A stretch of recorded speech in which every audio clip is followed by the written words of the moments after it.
فرمایي د هغې دپاره یې داسې باغونه تیار کړي دي، داسې بنګلې وله تیار کړي دي او داسې بالاخانې وله تیارې کړي دي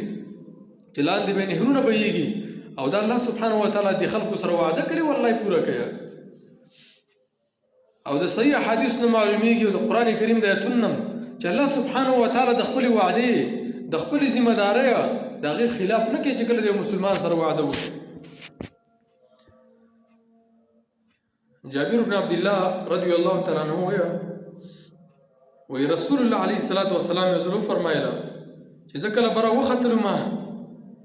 یا په خوب کې نو دخلت الجنة واتيت الجنة فابصرت قصره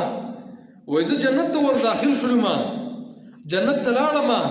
وی ما پکې د سرو زرو یو محل ولیدو چې هغه ښایسته بنګله جوړه شوې وه، د سرو زرو کاریګري پکې شوې وه، ډېره ښایسته وه. رسول الله وی ما تپوس وکړو چې لمن هذا،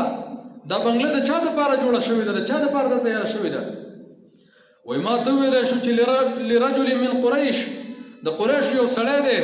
دا محله، دا بیلډینګ، دا بنګله د هغه دپاره تیاره شوې ده. وی ما ویل چې شاید دا به زیمه ځکه ډېره ښایسته جوړه شوې ده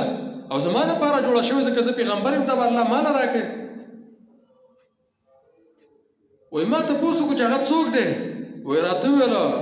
چې دا عمر بن الخطاب رضی الله تعالی عنه دی، چې دا بنګله الله سبحانه وتعالی د عمر دپاره، ولې الله سبحانه وتعالی د عمر رضی الله تعالی عنه دپاره دا بنګله تیاره کړه؟ عمر رضی الله تعالی عنه په اسلام باندې غیرت کړی دی، په دین باندې غیرت کړی دی، په دې عقیده د توحید باندې غیرت کړی دی، تر دې پورې چې خپل سر د الله د رسول علیه الصلاة والسلام د دین دپاره قرباني کړی دی، په تورو باندې وهل شوی دی. دغه عمر رضی الله تعالی عنه په اسلام کې سر ورکړو ځکه ولې الله سبحانه وتعالی دا تیار کړی.